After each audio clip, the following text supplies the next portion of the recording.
In the name of Allah, the most beneficent and the most kind to all of us. Assalamu alaikum. So, in secondary chemistry, today we will start chapter number 10, chemistry of life. ज़िंदगी की कीमिया. इसी chapter number 10 को हम chemistry of life के साथ साथ biochemistry भी कहते हैं. और बायोकेमिस्ट्री जो है वो क्या है भाई? It is a branch of chemistry. Biochemistry एक ब्रांच ऑफ केमिस्ट्री है जो डील करती है study of chemical reactions which occur in living organism. जो डील करती है उन केमिकल रिएक्शंस के बारे में जो लिविंग ऑर्गेनिज्म के अंदर रूनुमा होते हैं, लिविंग ऑर्गेनिज्म के अंदर जो होते हैं. ठीक है. सो बायोकेमिस्ट्री वो ब्रांच ऑफ केमिस्ट्री जिसमें हम उन कंपाउंड्स के बारे में पढ़ते हैं या उन रिएक्शंस के बारे में पढ़ते हैं जो लिविंग ऑर्गेनिज्म के अंदर या जिंदा चीज़ों के अंदर, जानदार चीज़ों के अंदर होती हैं. अच्छा, इस बायोकेमिस्ट्री के अंदर आज जो हम टॉपिक स्टार्ट करने वाले हैं वो न्यूट्रिएंट्स या न्यूट्रिशन का टॉपिक स्टार्ट करने वाले हैं. न्यूट्रिशन के मतलब होते हैं ग़िज़ाइयत. ठीक है. न्यूट्रिएंट मतलब ग़िज़ा, जो वो डाइट जो हम इस्तेमाल करते हैं. तो न्यूट्रिएंट्स किसे कहते हैं केमिस्ट्री में? The compounds which are necessary for the growth of living organism. कि वो कंपाउंड्स, वो मुरक्कबात जो कि ज़रूरी हैं, जो इंपॉर्टेंट है इंसान की ग्रोथ के लिए, डेवलपमेंट के लिए, उसको हम न्यूट्रिशन या न्यूट्रिएंट्स कहते हैं. ठीक है. अब वो काफ़ी सारे कंपाउंड्स हैं जो इंसान की बॉडी के नशोनुमा के लिए ज़रूरी होते हैं. वो कार्बोहाइड्रेट्स भी हैं, अमीनो एसिड्स भी हैं, प्रोटीन्स भी हैं, लिपिड्स भी हैं, वाइटामिन्स भी हैं.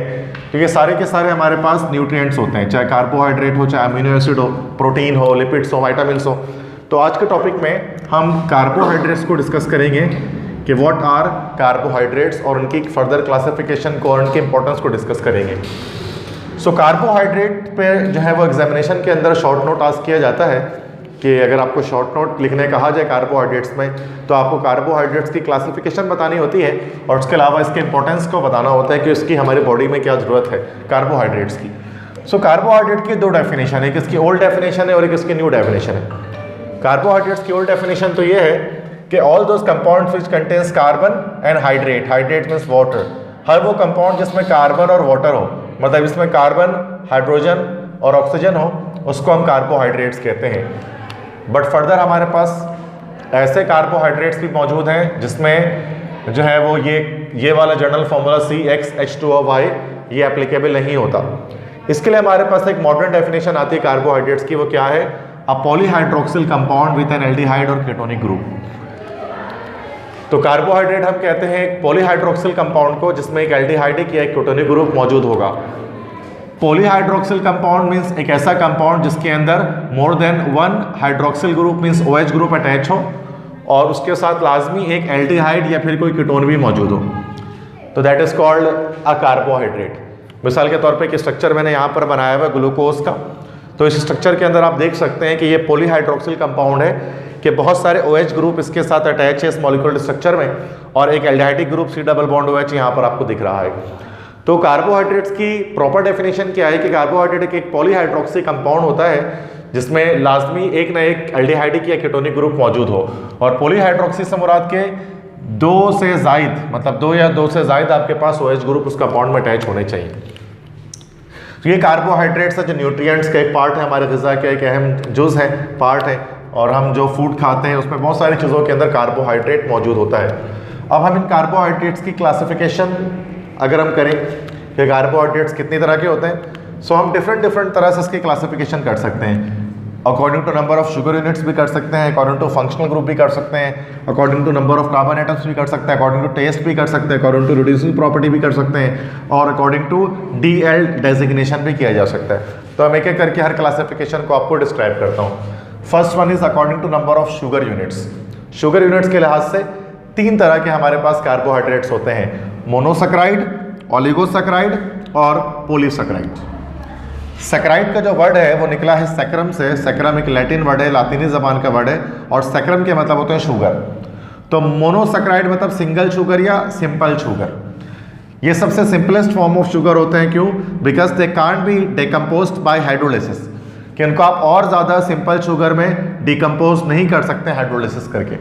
मतलब अगर मोनोसैकराइड्स को या सिंपल शुगर्स को जब पानी में डाला जाएगा, जब इनकी हाइड्रोलिसिस की जाएगी तो ये फर्दर और ज़्यादा सिंपल कंपाउंड्स में ब्रेक नहीं होंगे. ये मैक्सिमम अपने सिंपल कंपाउंड में मौजूद होते हैं. मिसाल के तौर पे जैसे C6H12O6 ये ग्लूकोज है, ये एक मोनोसैकराइड होता है. अगर आप इसको वाटर में डिजोल्व करेंगे तो ये कोई रिएक्शन नहीं देगा, ये glucose as it is intact रहेगा, सेम रहेगा.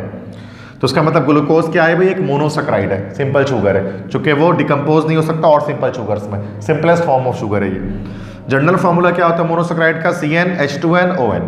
एन से मुराद कोई भी नेचुरल नंबर है, कार्बन के नंबर्स हैं, एन की वैल्यू 3 से लेकर 10 तक कुछ भी हो सकती है। इन केस ऑफ ग्लूकोज ये वैल्यू 6 होती है, तभी C6H12 वो 6 हो जाता है।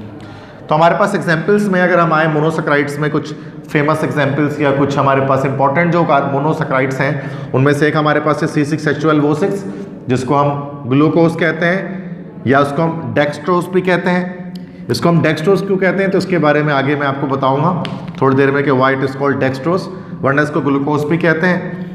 और C6H12O6 ही फार्मूला है फ्रक्टोज का, तो इसको हम लेवोलोज भी कहते हैं, तो ये भी मैं आगे जाकर बताऊंगा कि इसको लेवोलोज क्यों कहा जाता है।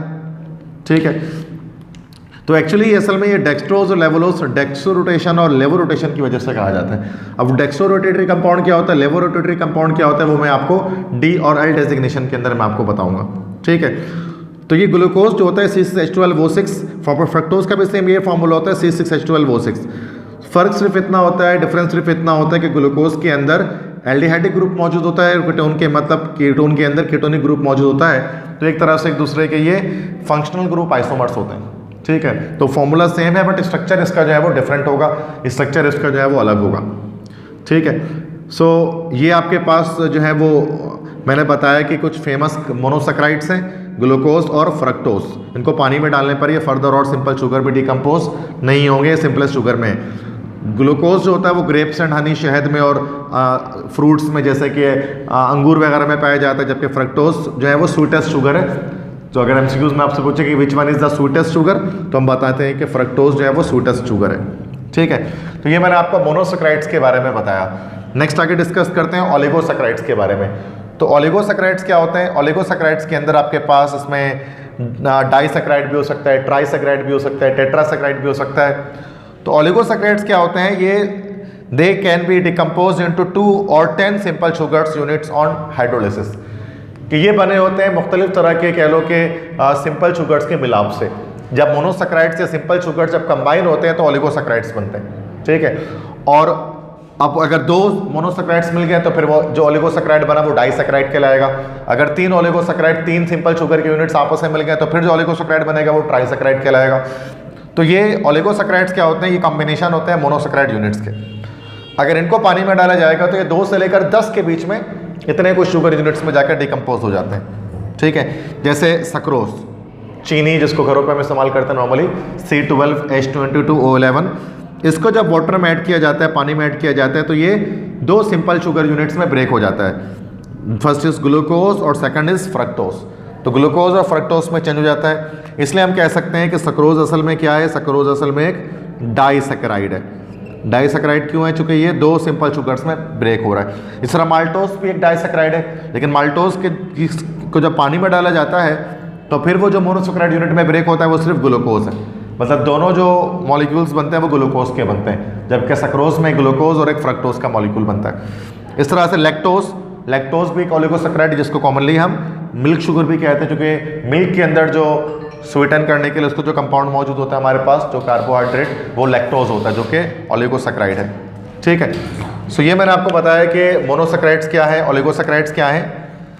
अच्छा, ये मोनोसेक्राइड यूनिट्स और साथ में जुड़कर जो ओलिगोसेक्राइड बनाते हैं तो वे खास तरह के लिंकेज से बनाते हैं जिसको हम कहते हैं ग्लाइकोसाइडिक लिंकेज। एक तो लिंकेज होते हैं जिसको हम ईथर लिंकेज कहते हैं। ईथर लिंकेज क्या होता है, carbon oxygen carbon, this is called ether linkage. Ether इस तरह से ऑक्सीजन के लिंकेज से जुड़ा होता है। इसी का अगर रिवर्स कर दो, oxygen carbon oxygen, so this linkage is called OCO, this linkage is called glycosidic linkage. 2 monosaccharide units जो है वो इसी तरह से ग्लाइकोसाइडिक लिंकेज से साथ में जुड़े हुए होते हैं। ठीक है, तो यस, ये आपको याद रखना है ओलिगोसेक्राइड्स के बारे में जो बात मैंने आपको बताई। Next is polysaccharide. अब पॉलीसेक्राइड्स क्या होते हैं, असल में पॉलीसेक्राइड्स जो है वो पॉलीमर होते हैं सिंपल शुगर्स के, मतलब large number of simple sugar units बनाते हैं पॉलीसेक्राइड्स को, और ये डिकम्पोज होता है ग्रेटर देन 10 यूनिट्स में। मतलब कि अगर आप इसको पानी में ऐड करोगे, पानी में डालोगे, तो 10 से ज़्यादा सिंपल शुगर यूनिट्स जो है वो क्या होंगे, मिलेंगे आपको, बनेंगे। तो ये असल में लार्ज नंबर ऑफ मोनोसेक्राइड या सिंपल शुगर यूनिट से पॉलीसेक्राइड बनता है। पॉली मतलब पॉलीमर, ये एक पॉलीमर होता है मोनोसेक्राइड्स का। अब पॉलीसैकेराइड्स के अंदर हमारे पास जैसे कि, अच्छा मैंने इक्वेशन इसके अंदर नहीं लिखी, तो अगर मैं यहाँ पर इक्वेशन आपको उसके लिख कर दिखाना चाहूँ, लेट्स से कि इसको तो हमने यहाँ पर डिस्कस कर लिया, ओके। तो अगर मैं यहाँ पर इसकी एक इक्वेशन लिख दूँ, ठीक है, पॉलीसैकेराइड्स की, के C6H10O5, ठीक है, ये हमारे पास जो है वो एक कह लो कि एक पॉलीसैकेराइड कार्बोहाइड्रेट है, उसको हम स्टार्च कहते हैं। जब इसको तुम पानी में ऐड करोगे, वाटर में ऐड करोगे, तो क्या होगा, NC6H12O6, मतलब कि n नंबर ऑफ या लार्ज नंबर ऑफ आपको C6H12O6 ग्लूकोज के मोनोसैकेराइड यूनिट्स आपको मिल जाएंगे, ठीक है। सो यहाँ पर मैंने आपको बताया कि जो पॉलीसैकेराइड्स होते हैं वो क्या होते हैं, वो सिंपल शुगर यूनिट्स पर मिले होते हैं। और कितने सिंपल शुगर यूनिट्स होते हैं, मोर देन 10 से ज़्यादा जो है वो सिंपल शुगर यूनिट्स पर ये मुश्तमिल होते हैं। अब पॉलीसैकेराइड्स की बात की जाए तो वो हमारे पास एनिमल्स पॉलीसैकेराइड्स भी हो सकते हैं और प्लांट पॉलीसैकेराइड्स भी हो सकते हैं। तो पॉलीसैकेराइड्स की बात की जाए तो उसको फिर फर्दर हम दो पार्ट्स में क्लासिफाई करते हैं, एनिमल पॉलीसैकेराइड और प्लांट पॉलीसैकेराइड, ठीक है। एनिमल पॉलीसैकेराइड से मुराद वो पॉलीसैकेराइड जो आपको एनिमल्स के जरिए हासिल हो, जो आपको जानवरों से हासिल हो, ठीक है। जैसे कि फॉर एग्जांपल इसके अंदर हमारे पास है ग्लाइकोजिन, ये जिसको हम एनिमल स्टार्च भी कहते हैं। तो ग्लाइकोजिन या एनिमल स्टार्च जो होता है वो क्या होता है, ये एक पॉलीमर होता है ग्लूकोज का, मतलब large number of glucose unit से मिलकर बना होता है ग्लाइकोजिन, और ये लीवर में इंसान के जिगर के अंदर स्टोर होता है। आगे जाकर मैं उसका आपको इस्तेमाल बताऊंगा कि किस तरह से ग्लाइकोजिन हमारे बॉडी में किस तरह से इंपॉर्टेंस है, क्या इंपॉर्टेंस रखता है। अच्छा, इस तरह से पॉलीसैकेराइड में एक प्लांट पॉलीसैकेराइड भी हो सकता है जो कि प्लांट्स के जरिए हासिल हो हमें। उसमें दो हैं, स्टार्च और सेलुलोज है। स्टार्च आपको ग्रेन्स वगैरह से, सीरियल्स वगैरह से हासिल हो सकता है, जैसे वीट से, गंदम से, राइस से, चावल से। सेलुलोज ये 95% कॉटन के अंदर मौजूद होता है, ये कपास के अंदर मौजूद होता है, तो ये प्लांट से हासिल होगा सेलुलोज और स्टार्च। जबकि ग्लाइकोजिन जो है वो इंसान के या किसी भी एनिमल के जिगर में, उसके लिवर में मौजूद होता है। तो ये मैंने आपको बताया कि 3 तरह के जो टाइप्स थे, ठीक है, किसके भाई, कार्बोहाइड्रेट्स के अकॉर्डिंग टू शुगर यूनिट्स। एक आपका मोनोसैकेराइड है, एक आपका डाइसैकेराइड, एक आपका मोनोसैकेराइड, एक आपका ओलिगोसैकेराइड और एक आपका पॉलीसैकेराइड। मोनोसैकेराइड कौन से शुगर्स होते हैं भाई, जिसको पानी में डाला जाए तो वो और सिंपल शुगर में ब्रेक ना हो, ठीक है, जैसे ग्लूकोज, फ्रक्टोज।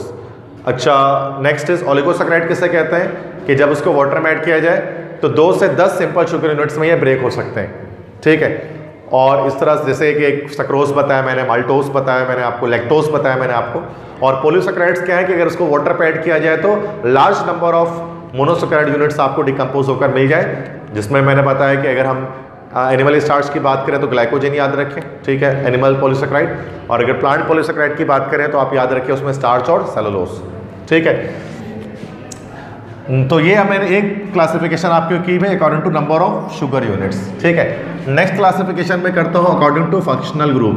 फंक्शनल ग्रुप के लिहाज से, फंक्शनल ग्रुप के लिहाज से कार्बोहाइड्रेट्स 2 टाइप के होते हैं बच्चों, ठीक है। एक हमारे पास कहलाते हैं एल्डोज और एक कहलाता है कीटोस। एल्डोज शुगर और कीटोस शुगर। एल्डोज और कीटोस में क्या फर्क है, एल्डोज शुगर के अंदर एल्डिहाइडिक फंक्शनल ग्रुप होता है और कीटोस शुगर के अंदर ketone as a functional group मौजूद होता है, ठीक है। तो एल्डिहाइड से एल्डोस याद रख लें, कीटोन से आप कीटोस याद रख लें। ग्लूकोज जो है वो आपका एल्डोस शुगर होता है, चूंकि ग्लूकोज का जब स्ट्रक्चर आप देखेंगे तो उसके अंदर क्या होता है कि एल्डिहाइडिक ग्रुप मौजूद होता है। और फ्रक्टोज एक कीटोस शुगर है, चूंकि फ्रक्टोज के अंदर आपके पास कीटोनिक ग्रुप होता है। जैसे अगर मैं फ्रक्टोज के स्ट्रक्चर ड्रॉ करूं तो ये देखें COR, यही होता है ना कीटोनिक ग्रुप। उसके बाद then carbon carbon carbon carbon 1 2 3 4 5 6। Next polyhydroxyl compound है, तो काफ़ी सारे OH यहाँ पर लग जाएंगे हर के साथ, और यहाँ पर आपके पास H आ जाएगा।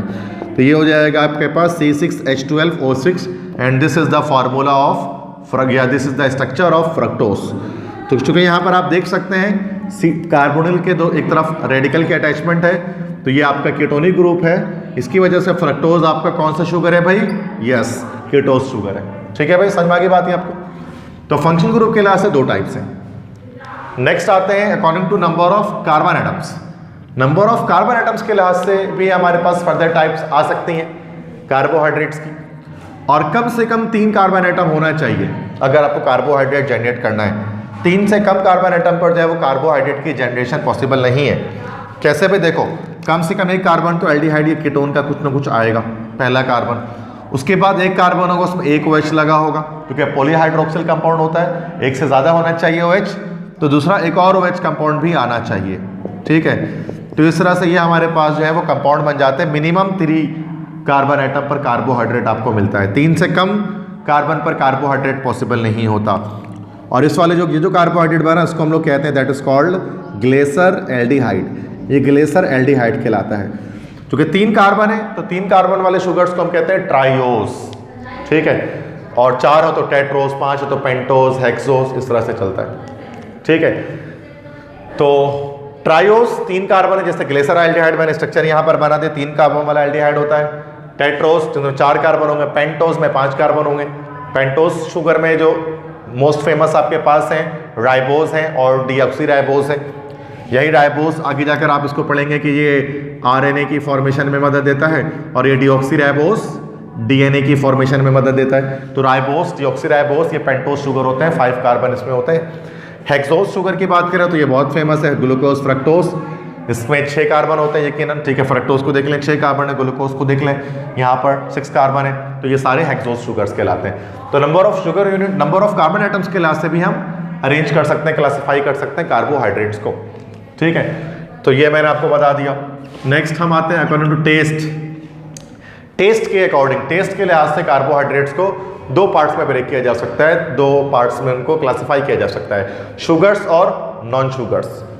शुगर और नॉन शुगर, शुगर से क्या मुराद है? शुगर किसे कहते हैं? जैसे शक्कर या चीनी है ना, शुगर मतलब मीठे टेस्ट जहन में आता है हमारे, जब शुगर हमारे जहन में आए तो शुगर्स वो होता है जिनका स्वीट टेस्ट होता है, मीठा टेस्ट होता है, ऐसे कार्बोहाइड्रेट शुगर कहलाते हैं। क्रिस्टलाइन होंगे, जैसे घर का नॉर्मली शक्कर जो घर पे जो चीनी इस्तेमाल करते हैं चाय में डालने के लिए, उसी को जहन में रखें तो स्वीट टेस्ट होता है। क्रिस्टलाइन होता है, वो भी पानी में हल हो जाता है, सोल्युबल इन वाटर होता है, और ये ज़्यादातर मोनोसेक्राइड्स होते हैं और ओलिगोसेक्राइड्स होते हैं सारे। जैसे मोनोसेक्राइड से मरद ग्लूकोज, फ्रक्टोस, ये सब मीठे होते हैं। ओलिगोसेक्राइड में सक्रोस, ये भी मीठा होता है। माल्टोस, लैक्टोस सब मीठे होते हैं। तो सारे मोनोसेक्राइड, ओलिगोसेक्राइड क्या होते हैं? शुगर्स होते हैं। नॉन शुगर क्या है भाई? जो शुगर नहीं होंगे तो चीनी नहीं होंगे, मतलब जो मीठे नहीं होंगे, जैसे इनका टेस्ट कोई नहीं होगा, नो टेस्ट। अच्छा, नॉन शुगर्स के अंदर सारे क्या आ जाएंगे? जैसे पॉलीसेक्राइड्स है ना, वो आ जाएंगे, स्टार्च वगैरह, सेलुलोज वगैरह, जैसे घास फूस आ गए आपके पास, इस तरह से गंदम आ गया, चावल आ गया। अब जाहिर सी बात, उनका टेस्ट आपको पता है कि कोई मौजूद नहीं होता, उनके अंदर कोई टेस्ट नहीं होता, तो उनका कोई टेस्ट नहीं होता, अमरफस होते हैं, पाउडर जैसे होते हैं। जैसे कि आटा आप उठा लें तो पाउडर जैसा होता है, गंदम वगैरह, तो ये क्रिस्टलाइन नेचर नहीं रखते, यूनिफॉर्म शेप उनका नहीं होता। इनसॉल्युबल इन वाटर, पानी में हल नहीं होते, आटा पानी में घोलते पानी में हल नहीं होगा, स्टार्च कभी भी। पॉलीसेक्राइड्स होते हैं, ये सारे के सारे पॉलीसेक्राइड्स जो है वो आपके पास नॉन शुगर्स होते हैं, चाहे वो एनिमल पॉलीसेक्राइड हो, चाहे वो जो है वो आपका प्लांट पॉलीसेक्राइड हो, स्टार्च, सेलुलोज वगैरह। तो टेस्ट के अकॉर्डिंग आपने देखा कि 2 तरह से हम अरेंज कर सकते हैं। एक जो मीठे टेस्ट वाले हैं वो शुगर्स हैं, और जिनका कोई टेस्ट नहीं है वो नॉन शुगर्स हैं। और शुगर्स के अंदर सारे क्या आ जाएंगे? मोनोसेक्राइड और ऑलिगोसेक्राइड। और नॉन शुगर्स के अंदर सारे क्या आ जाएंगे? पॉलीसेक्राइड, जैसे स्टार्च, सेलुलोज वगैरह, ठीक है। स्टार्च, सेलुलोज के बारे में मैंने यहाँ डिस्कशन पहले कर दी है, तो आई थिंक क्लियर हो गया टेस्ट के लिहाज से 2 टाइप्स क्या निकलते हैं। देन नेक्स्ट आते हैं according to reducing property. Reduce करने की सलाहियत के लिहाज से, रिड्यूसिंग प्रॉपर्टी के लिहाज से जो है वो आपके पास इसमें 2 तरह के कार्बोहाइड्रेट्स आएंगे, 2 तरह के शुगर्स आएंगे। एक रिड्यूसिंग शुगर कहलाते हैं और एक नॉन रिड्यूसिंग शुगर कहलाता है। रिड्यूसिंग शुगर किसे कहते हैं भाई? They can reduce tolerance reagent है फेलिंग सोल्यूशन, वो टॉलरेंस रिएजेंट को और फेलिंग सोल्यूशन को रिड्यूस कर सकते हैं, ठीक है। अच्छा, अब आपको पता है कि टॉलरेंस रिएजेंट और फेलिंग सोल्यूशन के बारे में मैंने इसकी डिटेल डिस्कशन की है चैप्टर नंबर 9 के अंदर, जब मैं एल्डिहाइड और कीटोन का टॉपिक बता रहा था, तो वहाँ मैंने आपको डिस्टिंग्विश टेस्ट कराया था कि अगर आपको एल्डिहाइड और कीटोन के बीच में डिस्टिंग्विश करना है तो आपको या तो टॉलरेंस रिएजेंट टेस्ट करना होगा या फेलिंग सोल्यूशन टेस्ट करना होगा। टॉलरेंस रिएजेंट के बारे में भी कंपाउंड के मैंने डिस्क्रिप्शन की थी कि ये आपके पास जो है वो एक सिल्वर का एक कॉम्प्लेक्स कंपाउंड होता है, ठीक है। तो डाइअमाइन सिल्वर 1 हाइड्रोक्साइड जिसको हम कहते हैं, तो ये डाइअमाइन सिल्वर 1 हाइड्रोक्साइड होता है टॉलरेंस रिएजेंट, जिनसे सिल्वर की वैलेंसी जो है +1 होती है। लेकिन जब वो एल्डिहाइड से रिएक्शन करते हैं तो क्या होता है? सिल्वर +1 रिड्यूस हो जाता है सिल्वर में, +1 0 पे आ जाता है, फ्री स्टेट पे आ जाता है, और वो सिल्वर मेटल क्या होता है? डिपॉजिट हो जाता है, और सिल्वरिंग ऑफ मिरर हो जाती है टेस्ट ट्यूब पे या कहीं पर भी आप रिएक्शन करते हो फ्लास्क के अंदर, तो सिल्वर मिरर की फॉर्मेशन हो जाती है। तो वहाँ सिल्वर क्या हो रहा होता है? एल्डिहाइड के प्रेजेंस में रिड्यूस हो रहा होता है, ठीक है, 0 +1 से 0 जा रहा होता है। फेलिंग सोल्यूशन टेस्ट भी हमने देखा था, फेलिंग सोल्यूशन में 2 सोल्यूशन मिलाते थे, CuOH ट्वाइस मिला रहे होते थे और साथ में NaOH मिलाते थे, ठीक है। तो क्यूप्रिक हाइड्रोक्साइड रिड्यूस होकर क्यूप्रस ऑक्साइड में कन्वर्ट होता था। तो क्यूप्रिक आयंस का कलर होता है Cu+2 का कलर क्या होता है ब्लू, और वो कलर किसमें रेडिश ब्राउन पीपीटी में कन्वर्ट हो रहा होता था वो जब एल्डिहाइड से रिएक्शन कराया करते थे तो वहाँ पर Cu+2 आयंस रिड्यूस हुआ करते थे। तो एल्डिहाइड जो होते हैं ना वो क्या करते हैं भाई, वो टॉलेंस रिएजेंट को रिड्यूस कर सकते हैं और साथ में ये फेलिंग सोल्यूशन को भी रिड्यूस कर सकते हैं। इस तरह से ऐसे कोई भी एल्डिहाइड्स ऐसे कोई भी कार्बोहाइड्रेट जिनमें एल्डिहाइड ग्रुप होगा तो वो लाजमी सी बात है वो क्या करेंगे, वो फेलिंग सोल्यूशन और टॉलेंस रिएजेंट को रिड्यूस कर देंगे। मतलब जितने भी एल्डोज शुगर होंगे, जितने भी एल्डोज कार्बोहाइड्रेट्स होंगे वो सारे के सारे रिड्यूसिंग शुगर होंगे, क्योंकि उन सब में एल्डिहाइड ग्रुप मौजूद होगा। एल्डिहाइड ग्रुप अगर होगा तो टॉलेंस रिएजेंट टेस्ट और फेलिंग सोल्यूशन टेस्ट वो पॉजिटिव देंगे। ठीक है, तो उस सूरत में क्या होगा कि आपका जो है वो सिल्वर आयन है वो रिड्यूस हो जाएगा और Cu+2 एंड Cu+1 में डिकम्पोज हो जाएगा। इसकी डिटेल डिस्कशन के लिए आप चैप्टर 9 का लेक्चर आप देख सकते हैं मेरा एल्डिहाइड और कीटोन पर, तो वहाँ पर मैंने आपको डिस्कशन डिटेल में बताया है। फॉर एग्जाम्पल ग्लूकोज एक रिड्यूसिंग शुगर होता है, क्यों रिड्यूसिंग शुगर होता है, बिकॉज इसके अंदर एल्डिहाइड ग्रुप मौजूद होता है। अच्छा, आप नॉन रिड्यूसिंग शुगर किसे कहते हैं, इसी का रिवर्स हो जाएगा, जो नहीं रिड्यूस कर सकेगा टॉलरेंस रिएजेंट को और फेलिंग सोल्यूशन को। और ये कौन सा शुगर होगा भाई, जिसके अंदर एल्डिहाइड ग्रुप मौजूद नहीं होगा बल्कि कीटोनिक ग्रुप होगा। तो जितने भी कीटोस शुगर होते हैं, जो कीटोनिक ग्रुप वाले शुगर होते हैं, वो सब के सब नॉन रिड्यूसिंग शुगर कहलाते हैं। जैसे फ्रक्टोज की बात कर लो, फ्रक्टोज में मैंने यहाँ स्ट्रक्चर बनाया हुआ है, आप देख लें कि इसके अंदर कीटोनिक ग्रुप मौजूद है फ्रक्टोज में। इसका मतलब फ्रक्टोज जो है ना वो फेलिंग सोल्यूशन के साथ नहीं रिएक्शन कर सकता, ना ही टॉलरेंस रिएजेंट के साथ कर सकता है। इस वजह से उसको नॉन रिड्यूसिंग शुगर कह रहे हैं, चूंकि वो टॉलरेंस रिएजेंट को और फेलिंग सोल्यूशन को रिड्यूस नहीं कर सकता। और सक्रोज भी जो आपके पास चीनी जो घरों पे मौजूद होती है वो भी नॉन रिड्यूसिंग शुगर होता है, उसको भी वो भी फेलिंग सोल्यूशन के साथ टॉलरेंस रिएजेंट के साथ रिएक्शन नहीं करता। तो ये मैंने आपको सिंपल से वर्ड्स में आपको बताया कि what is the difference between reducing and non reducing sugar. वैसे तो बड़ी डिटेल डिस्कशन इसकी हो सकती है, but examination point of view से इतनी बातें इसके बारे में एटलीस्ट आपको याद रखना जरूरी है। नेक्स्ट उसके बाद हम तो रिड्यूसिंग प्रॉपर्टी के बाद हम आते हैं नेक्स्ट लास्ट क्लासिफिकेशन इसकी according to D, L and designation. D और एल डेजिग्नेशन के लिहाज से हम किस तरह से बताएंगे कि किस तरह से कार्बोहाइड्रेट्स को क्लासिफाई किया जाता है। देखो बच्चे, डी और एल डेजिग्नेशन से क्या मुराद है, डी फॉर होता है डेक्स्ट्रो रोटेशन और एल फॉर होता है लेवो रोटेशन। ये एक हमारे पास एक तरह से इस चीज़ को हम पढ़ते हैं ऑप्टिकल आइसोमेरिज्म के अंदर। ठीक है, तो आइसोमेरिज्म जब हम डिस्कस करते हैं मतलब तो आइसोमेरिज्म दो तरह के होते हैं, एक आपका स्ट्रक्चरल आइसोमेरिज्म होता है और एक आपका जो है वो स्टीरियो आइसोमेरिज्म होता है। ठीक है, स्ट्रक्चरल आइसोमेरिज्म में क्या होता है कि सेम फॉर्मूला होता है, डिफरेंट स्ट्रक्चर होता है, जबकि स्टीरियो आइसोमेरिज्म के अंदर क्या होता है कि फॉर्मूला सेम होता है, स्ट्रक्चर भी सेम होता है, बट ओरिएंटेशन जो है ना वो स्पेस में डिफरेंट होती है मॉलिक्यूल की। ठीक है, तो फिर से मैं बता देता हूँ कि आइसोमेरिज्म की जब हम बात करें तो आइसोमेरिज्म दो तरह से हमारे पास है। एक है हमारे पास है स्ट्रक्चरल आइसोमेरिज्म। स्ट्रक्चरल आइसोमेरिज्म के अंदर फिर आपके चेन आइसोमर्स आ गए, पोजीशन आइसोमर्स आ गए, फंक्शनल ग्रुप आइसोमर्स आ गए, मेटामर्स आ गए, सारे आ गए। ठीक है, उसके बाद एक आपका होता है स्टीरियो आइसोमेरिज्म। स्टीरियो आइसोमेरिज्म की बात करें तो फॉर्मूला भी सेम होगा, स्ट्रक्चर भी सेम होगा, लेकिन सिर्फ जो ओरिएंटेशन होगी ना स्पेस में वो डिफरेंट होगी, किसकी भाई, एटम्स की। तो स्टीरियो आइसोमर्स के अंदर फिर फर्दर दो कैटेगरीज होगी। मैं यहाँ पर इसको सिर्फ सिंपल वे पर आपको थोड़ा सा डिटेल बता रहा हूँ, इसके बढ़ना डिटेल लेक्चर आगे जाकर मैं इसके बारे में बताऊँगा आपको स्टीरियो आइसोमर्स के बारे में। स्टीरियो आइसोमर्स दो तरह के होते हैं, एक हमारे पास होता है ऑप्टिकल आइसोमेरिज्म, एक आपके पास होता है ऑप्टिकल आइसोमेरिज्म और एक आपके पास होता है ज्योमेट्रिकल आइसोमेरिज्म। Geometrical isomerism. तो राइट नाउ अभी हम ज्योमेट्रिकल के बारे में बात तो नहीं कर रहे, ऑप्टिकल आइसोमर्स के बारे में बात करते हैं कि ऑप्टिकल आइसोमेरिज्म किन कंपाउंड्स में पॉसिबल होता है भाई, जो कि ऑप्टिकली सेंसिटिव होते हैं। ऑप्टिकली सेंसिटिव, उनमें ऑप्टिकल आइसोमेरिज्म होता है। ऑप्टिकली सेंसिटिव कौन होंगे भाई, जिनके अंदर होगा कायरल कार्बन। जिनके अंदर कायरल कार्बन होगा वो ऑप्टिकली सेंसिटिव होंगे। और कायरल कार्बन किसे कहते हैं, कायरल कार्बन क्या होता है, तो द कार्बन, वो carbon that has 4 different groups. ऐसा कार्बन किसी भी मॉलिक्यूल में, ऐसा कार्बन जो जिसकी चारों वैलेंसी डिफरेंट तरह के ग्रुप से जो है वो वेरीफाई हो, तो उसको हम कहते हैं कायरल कार्बन। एक तो ये कंडीशन है, दूसरा कि कार्बन इज sp3 हाइब्रिडाइज्ड, वो कार्बन sp3 हाइब्रिडाइज्ड होना चाहिए, मतलब सिंगल बॉन्डेड होना चाहिए। ठीक है, चारों तरफ सिंगल बॉन्ड बना के रखेगा कार्बन और चारों तरफ डिफरेंट चीज़ों से अटैच्ड होगा, उसको हम कहेंगे कायरल कार्बन। मिसाल के तौर पे अगर हम एग्जाम्पल लिख लें कायरल कार्बन की, कार्बन ही मैंने लिया, यहाँ पर ब्रोमीन ले लिया, यहाँ पर मिथाइल ले लिया, यहाँ पर मैंने एल्डिहाइड ग्रुप ले लिया, यहाँ पर मैंने आयोडीन ले लिया, तो this carbon is called chiral carbon. Why? चारों तरफ सिंगल बॉन्ड है और चारों तरफ डिफरेंट ग्रुप्स के साथ अटैचमेंट करके रखा है। तो इसके अंदर हम देख सकते हैं ऑप्टिकल आइसोमेरिज्म, ये ऑप्टिकली सेंसिटिव कंपाउंड है। देखिए एक हमारे पास लाइट होती है जिसको हम लोग कहते हैं प्लेन पोलराइज्ड लाइट।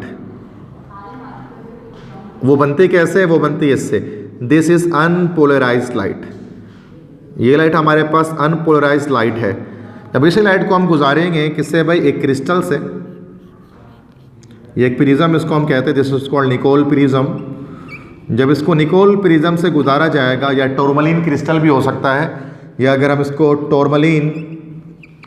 टोरमलिन क्रिस्टल से जब हम इसको गुजारेंगे तो क्या होगा बच्चों कि ये लाइट जो है ना वो किसी एक तरफ से सिर्फ जो है ना वो लाइट कंप्लीट जो जा रही होगी अनपोलराइज्ड लाइट जो हर एक्सेस में होगी, ये सिर्फ एक एक्सेस की लाइट रह जाएगी, बाकी सारी एक्सेस की लाइट जो है ना वो यहाँ पर रुक जाएगी, ट्रैप हो जाएगी। ठीक है, तो यहाँ पर जब ये अनपोलराइज्ड लाइट ये निकोल प्रिज्म से गुजरेगा, ठीक है, और अगर आपने इसको स्ट्रेट रखा होगा सिर्फ हर वो रोशनी पास होगी स्ट्रेट इससे जा रही होगी। ठीक है, तो स्ट्रेट वाले जो लाइट की रेज हैं वो सीधी आ जाएंगी। इसको हम लोग कहते हैं PPL, मतलब प्लेन पोलराइज्ड लाइट। अब अगर आप इस प्लेन पोलराइज्ड लाइट को गुजार दो किसी बीकर से, और बीकर के अंदर कोई सोल्यूशन मौजूद है, और वो सोल्यूशन कैसा मौजूद है? ऑप्टिकली सेंसिटिव कंपाउंड का सोल्यूशन मौजूद है, तो जब ये PPL इससे गुजरेगा ना, तो या तो प्लेन पोलराइज्ड लाइट जो है वो क्लॉकवाइज बेंड हो जाएगी इस तरह से, या तो वो एंटी क्लॉकवाइज बेंड हो जाएगी इस तरह से। अगर वो क्लॉकवाइज बेंड हो जा रही है तो उसका मतलब ये जो कंपाउंड इसके अंदर है वो डेक्स्ट्रो-रोटेटरी कंपाउंड है, और अगर वो एंटी क्लॉकवाइज मूव कर जा रहे हैं तो वो जो कंपाउंड इसके अंदर है वो लेवो-रोटेटरी कंपाउंड है। ठीक है, तो इसके अंदर जो कंपाउंड हमने डाला वो डेक्सो-रोटेटरी है कि लेवो-रोटेटरी है, इसके लिए हमें क्या करना पड़ेगा? पहली बात तो ये कंपाउंड लाजमी इसके अंदर कायरल कार्बन होना चाहिए, मतलब ऑप्टिकली सेंसिटिव होना चाहिए, और फिर जब हम इसे प्लेन पोलराइज्ड लाइट गुजारेंगे फिर हम इसे ऑब्जर्व करेंगे कि आखिरकार ये D कंपाउंड है कि L कंपाउंड है। इसी हवाले से हमारे पास दो डेजिग्नेशंस आती हैं, D और L। तो D और L के डेजिग्नेशन के लिहाज से भी हम क्या कर सकते हैं? कार्बोहाइड्रेट्स को क्लासिफाई कर सकते हैं। तो D फॉर क्या है? डेक्सो-रोटेटरी। डेक्सो-रोटेटरी मतलब it can rotate plane polarized light towards clockwise direction. ये क्या करेगा? इस प्लेन पोलराइज्ड लाइट को क्लॉकवाइज डायरेक्शन में मूव करवा देगा। तो प्लेन पोलराइज्ड लाइट जो है वो आपकी क्लॉकवाइज डायरेक्शन में मूव कर जाएगी। और L फॉर होता है लेवो-रोटेटरी, ये क्या करेगा? प्लेन पोलराइज्ड लाइट को एंटी क्लॉकवाइज डायरेक्शन में मूव करवा देगा। और ये आपको ये कैसे पता लगेगा कौन सा कंपाउंड D और कौन सा L है? तो याद रखिएगा कायरल कार्बन में, ग्लूकोज के अंदर या किसी कार्बोहाइड्रेट के अंदर कायरल कार्बन में अगर OH ग्रुप राइट साइड पे होगा तो वो D कंपाउंड है, डेक्सो-रोटेटरी है, वो प्लेन पोलराइज्ड लाइट को क्लॉकवाइज रोटेट करेगा। और अगर कायरल कार्बन के लेफ्ट साइड पर अगर आपके पास OH ग्रुप मौजूद होगा तो वो कंपाउंड L है, मतलब लेवो-रोटेटरी है, और वो क्या करेगा? लेफ्ट साइड पे कंपाउंड को जो है वो मूव करवाएगा, लेफ्ट साइड पे PPL को वो मूव करवाएगा प्लेन पोलराइज्ड लाइट को। ठीक है, फॉर एग्जांपल ग्लूकोज के स्ट्रक्चर की बात करें तो ये ग्लूकोज का स्ट्रक्चर है। अब यहाँ पर अगर आप कायरल कार्बन ढूंढने हैं तो ये वाला कार्बन जो है ना, ये वाला कार्बन कायरल है। क्यों कायरल है? चूंकि देखिए ये इस तरफ से हाइड्रोजन से जुड़ा हुआ है, इस तरफ से OH से जुड़ा हुआ है, इस तरफ से एल्डिहाइड से जुड़ा हुआ है, और इस तरफ से दूसरे कार्बन से जुड़ा हुआ है। उसका मतलब चारों तरफ सिंगल बॉन्डेड है और चारों तरफ अलग अलग डिफरेंट ग्रुप्स के साथ अटैचमेंट हुई है। और यहाँ पर अगर OH को देखें तो OH इसके राइट साइड पे अटैच है, तो ये कंपाउंड D कंपाउंड है। ये आपके पास कहलाएगा D ग्लूकोज या ग्लूकोज D भी इसको हम कह सकते हैं, डेक्सो-रोटेटरी है। अगर हम इसको हम बीकर में डाल दें और इससे फिर PPL पास करें तो क्या होगा? वो क्लॉकवाइज डायरेक्शन में मूव करेगा। यही D ग्लूकोज हमारे पास क्या नेचुरली अकरिंग होता है, नेचर में जो अकर करता है ना ग्लूकोज, वो D ग्लूकोज होता है, लेकिन हम उसको कन्वर्ट कर सकते हैं लेवो-रोटेटरी कंपाउंड में। अब L ग्लूकोज क्या होगा? सेम वही होगा। इस तरह से मैंने टॉप टू बॉटम ये कंप्लीट इसका फॉर्मूला डिजाइन किया है, तो C6H12O6 ग्लूकोज का। इस फॉर्मूले को हम लोग कहते हैं फिशर प्रोजेक्शन फार्मूला। इस फिशर प्रोजेक्शन फार्मूले के अगर हम देखें तो यहाँ पर OH ग्रुप लेफ्ट साइड पे कायरल कार्बन पे ग्लूकोज के अंदर, इसका मतलब ये क्या करेगा? PPL को लेफ्ट मतलब काउंटर क्लॉकवाइज डायरेक्शन में मूव करवाएगा। तो उसका ये मतलब हो गया कि ये कंपाउंड लेवो-रोटेटरी है, ये ग्लूकोज L कहलाएगा। तो ग्लूकोज L नेचुरली अकरिंग नहीं होता, इसको हम बना सकते हैं ज़रूर, बट नेचर में ग्लूकोज D होता है। इसलिए हम जो है वो ना ग्लूकोज को कहते हैं डेक्सट्रोज शुगर, जो मैंने अभी क्लास के स्टार्ट में बताया था आपको कि जब मैं मोनोसेक्राइड के एग्जाम्पल्स बता रहा था तो ये ग्लूकोज डी, इसको हम इसलिए जो है डेक्सट्रोज कहते हैं क्योंकि नेचर में ये मतलब कि डेक्सोरोटेटरी कंपाउंड की सूरत में अवेलेबल होता है। इस तरह से अगर हम बात करें फ्रक्टोज की तो फ्रक्ट्रेज को लेवोलोज कहते हैं, बिकॉज नेचर के अंदर वो लेवोरोटेटरी कंपाउंड के अंदर जो है वो मौजूद होता है। नेचर के अंदर वो इस तरह से होता है कि वो प्लेन पोलराइज्ड लाइट को काउंटर क्लॉकवाइज से मूव करवाता है, इसलिए लेवोलोज कहा जाता है फ्रक्टोज को। तो ये मैंने आपको बताया कि ग्लूकोज डी और ग्लूकोज एल में क्या फ़र्क है और किस तरह से इसका हम अंदाज़ा लगाते हैं कि कौन सा कंपाउंड डेक्सोरोटेटरी और कौन सा लेवोरोटेटरी है। सो अभी हमने यहाँ पर सबसे पहले डिस्कस की कार्बोहाइड्रेट्स के बारे में, उनकी क्लासिफिकेशन। कार्बोहाइड्रेट्स क्या होते हैं? एक पॉलीहाइड्रोक्सिल कंपाउंड होते हैं जिनमें एक से ज़्यादा OH ग्रुप की अटैचमेंट होती है, ठीक है। नेक्स्ट क्या कि कार्बोहाइड्रेट्स के मैंने आपको बताया क्लासिफिकेशन। शुगर यूनिट्स के लिहाज से इसको हम मोनोसेक्राइड और ओलिगोसेक्राइड और पॉलीसेक्राइड में ब्रेक करते हैं। फंक्शनल ग्रुप के लिहाज से एल्डोज है, कीटोज है। नंबर ऑफ कार्बन एटम के लिहाज से ट्राइओज, टेट्रोज, पेंटोज, हेक्सोज है। और टेस्ट के लिहाज से शुगर्स, नॉन शुगर्स हैं। रिड्यूसिंग प्रॉपर्टी के लिहाज से रिड्यूसिंग शुगर और नॉन रिड्यूसिंग शुगर है। और ऑप्टिकल आइसोमेरिज्म के लिहाज से डी और एल ग्लूकोज हमारे पास होते हैं, डी कंपाउंड्स और एल कंपाउंड्स हैं, डेक्सोरोटेटरी और लेवोरोटेटरी।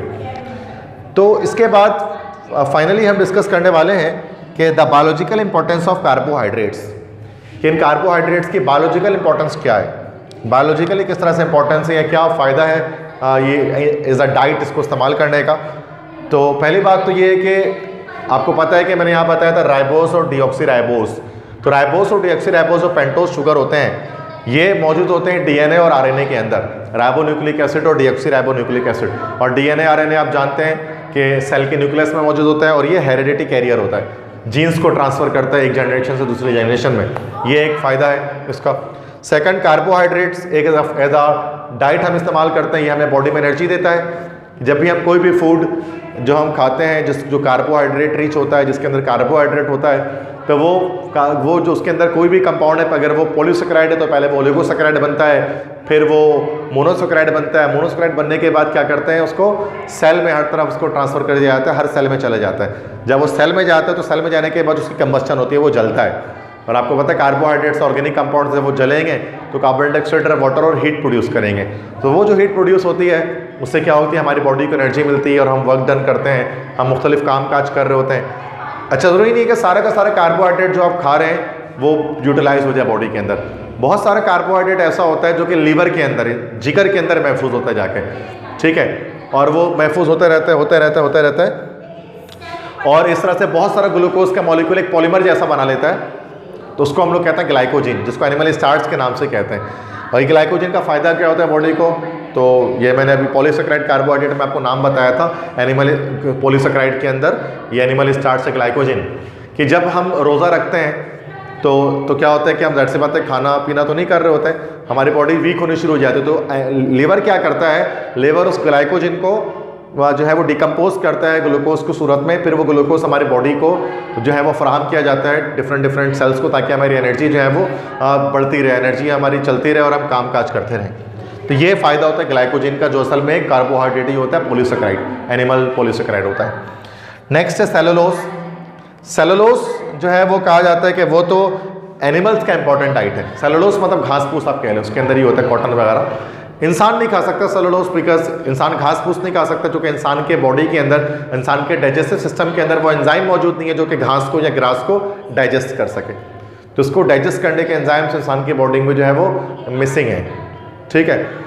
तो ये हमारे पास जो है वो मैंने आपको जो है वो डिफरेंट 4 तरह के इसके बायोलॉजिकल इंपॉर्टेंस बताएं, किसके कार्बोहाइड्रेट्स के, कि आरएनए और डीएनए बनता है कार्बोहाइड्रेट से, और कार्बोहाइड्रेट जो है वो आपको एनर्जी प्रोवाइड करता है, ग्लाइकोजिन की सूरत में लीवर में स्टोर हो जाता है, रेनी डेज में इस्तेमाल किया जाता है।